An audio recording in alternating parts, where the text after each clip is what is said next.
হুঁশিয়ারি উচ্চারণ করতে চাই, যদি ছাত্রলীগের পুনর্বাসনের ব্যবস্থা কেউ করার দুঃসাহস দেখায়, ছাত্রদল সেই বিষটা তুলতে ফেলবে। যদি সাহস থাকে ছাত্রদলকে ফেস করার অনুরোধ জানাচ্ছি। সেই সঙ্গে ছাত্রদলকে বিরোধিতা ভূমিকা পালন করেছে। আমি আপনাদের সবাইকে ছাত্রদলের পক্ষ থেকে এই ঐতিহাসিক ছাত্র সমাবেশের মাধ্যমে সবাইকে ছাত্রদলের এই 20 শহীদের প্রতি কৃতজ্ঞতা জ্ঞাপন করছি। আপনাদের স্মরণে রয়েছে 1 জুলাই যেদিন বৈষম্যবিরোধী ছাত্র আন্দোলনের ঘেরার সংঘটিত হয়েছিল, সেদিন ঢাকা বিশ্ববিদ্যালয়ের সহ জগন্নাথ বিশ্ববিদ্যালয়ের সহ ঢাকার সকল ছাত্রদলের ইউনিট সেদিন থেকে আন্দোলন সংঘটিত হয়েছিল। পরবর্তীতে আপনাদের স্মরণে থাকার কথা আমি আজকে আপনাদের বিরুদ্ধে একটি বিষয় স্পষ্ট করছি। 3 জুলাই 2024 এই কোটা সংস্কার আন্দোলনের পক্ষে ছাত্রদলকে সর্বত্রভাবে রাজপথে থাকার জন্য আনুষ্ঠানিকভাবে প্রেস ব্রিফিং এর মাধ্যমে, ভিডিও বার্তার মাধ্যমে ছাত্রদলের সাংগঠনিক অভিভাবক, আমাদের গর্বিত অভিভাবক জনাব তারেক রহমান যে স্পষ্ট বার্তা ছাত্র সমাজের মধ্যে প্রদান করেছিলেন, কোটা সংস্কারের পক্ষে 3 জুলাই 2024 সর্বপ্রথম বিএনপির ভারপ্রাপ্ত চেয়ারম্যান ছাত্রদলের সাংগঠনিক অভিভাবক জনাব তারেক রহমান স্পষ্ট নির্দেশনা প্রদান করেছিলেন। সেই নির্দেশনা মোতাবেক আমরা ছাত্রদল সর্বতভাবে অংশগ্রহণ করেছি। স্মরণে রয়েছে এই 7 আগে যেদিন বাংলা ভোটে পালিত হয়েছিল 7 জুলাই, সেই 7 জুলাই অগ্রভাগে নেতৃত্ব দিয়েছে ঢাকা বিশ্ববিদ্যালয় ছাত্রদল। 14 জুলাই খুনিয়াসিনা থেকে কটূক্তি করেছিল রাজাকারের মাত্র বলে, সেদিন আমাদের ঢাকা বিশ্ববিদ্যালয়ের বোনেরা বিক্ষোভে ফেটে পড়েছিল, বিক্ষোভে উত্তাল ছিল ঢাকা বিশ্ববিদ্যালয় হলগুলো। সেদিনও ঢাকা বিশ্ববিদ্যালয়ের ছাত্রদলের সকল পর্যায়ের নেতাকর্মী, ছাত্রদলের সকল পর্যায়ের নেতাকর্মী সেই রাত অবধি রাজভাস্কর্য অবস্থান গ্রহণ করেছিল। আমি আজকের ঐতিহাসিক ছাত্র সমাবেশে আমি একটি বিষয় সবাইকে মনোযোগ সহকারে স্মরণ করিয়ে দিচ্ছি। 16 জুলাই যেদিন আবু সাইদকে এবং আমাদের ছাত্রদলের অন্য নেতা শহীদ ওসিম আকরামকে হত্যা করা হলো, সেদিন রাতেই 16 জুলাই 2024 আমাদের ছাত্রদলের সাংগঠনিক অভিভাবক বিএনপির ভারপ্রাপ্ত চেয়ারম্যান জনাব তারেক রহমান সর্বপ্রথম এক দফা দাবি ঘোষণা করেছিল। তিনি বলেছিলেন এই কোটা সংস্কার আন্দোলনের মাধ্যমে রাষ্ট্রের সংস্কার হবে না। তিনি বলেছিলেন খুনিয়াসিনার অবশ্যই পদত্যাগের মাধ্যমে এই ছাত্র জনতার আন্দোলন সংস্কার হবে। যদি ইতিহাসকে বিকৃত করা হয় ছাত্রদল মেনে নেবে না।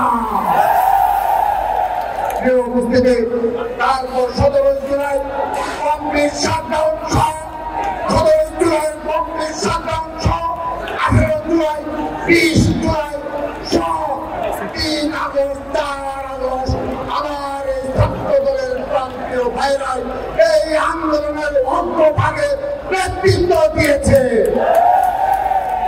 উপস্থিতি এভাবে আমাদের এই 2 আগস্টের গণঅভ্যুত্থান সফল হয়েছে এবং সেই সাথে আমি স্মরণ করে দিতে চাই যে বা তারা এই 2 আগস্টের গণঅভ্যুত্থানের খণ্ডিত চিত্র এবং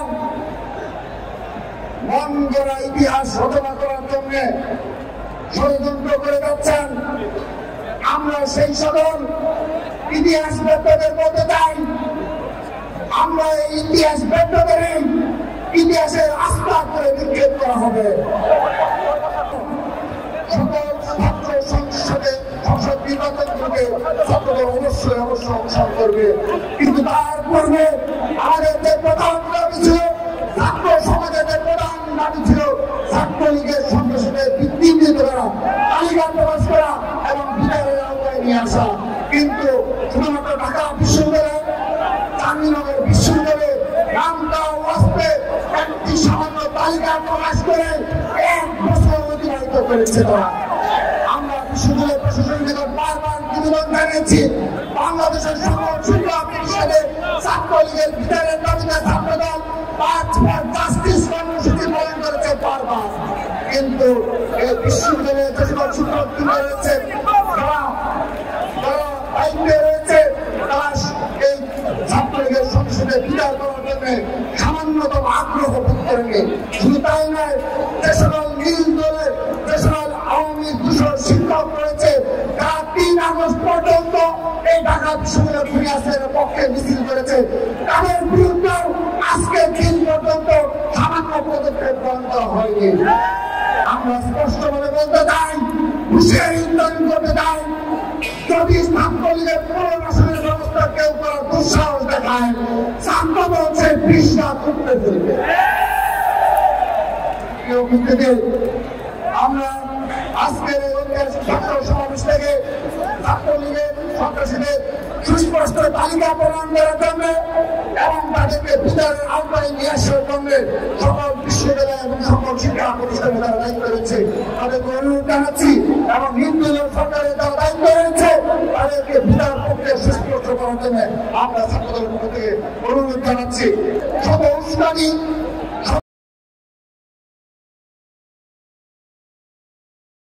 মিডিয়ার অব্যাহত প্রপাগান্ডা এবং একটি নির্দিষ্ট গুপ্ত গোষ্ঠীর অব্যাহত প্রপাগান্ডাকে মোকাবেলা করে আমরা পথ চলছি। 1টি বছর আমরা পাড়ি দিয়েছি। এই 1টি বছরে ঢাকা বিশ্ববিদ্যালয় সহ বাংলাদেশের কোন শিক্ষা প্রতিষ্ঠানে ছাত্রদল দ্বারা কোন অনাকাঙ্ক্ষিত ঘটনা হয়নি।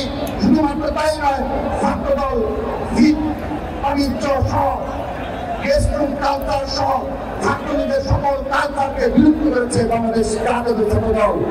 এখন একটি নির্দিষ্ট গোষ্ঠী বাংলাদেশের স্বাধীনতার সার্বভৌমত্ব এবং বাংলাদেশের স্থিতিশীলতা নিয়ে ষড়যন্ত্র করে যাচ্ছে। আজকের এই সমাবেশ থেকে আমি তাদেরকে হুঁশিয়ারি উচ্চারণ করে দিচ্ছি, যদি সাহস থাকে ছাত্রদলকে ফেস করার অনুরোধ জানাচ্ছি। সেই ষড়যন্ত্র সাহস থেকে থাকে এই ষড়যন্ত্র সামনে এসে করার জন্য আহ্বান জানাচ্ছি। ছাত্রদলের সাংগঠনিক অভিভাবক তারেক রহমানকে একটি বিষয় আমরা নিশ্চিত করতে চাই, যদি বাংলাদেশে আবারও বিগত সালে 15 বছর ঘুরে আসেন আর আমাদের উপর যে অত্যাচার নির্যাতনের স্টিল রুল চালানো হয়েছে এবং এই জুলাই আগস্টের গণঅভ্যুত্থানেও ছাত্রদলের যেভাবে হাজার হাজার নেতাকর্মীদের গ্রেপ্তার করা হয়েছে, যদি আবারও বাংলাদেশে কোন সেরকম পরিস্থিতি সৃষ্টি হয় সেদিন কি ছাত্রদল প্রস্তুত রয়েছে?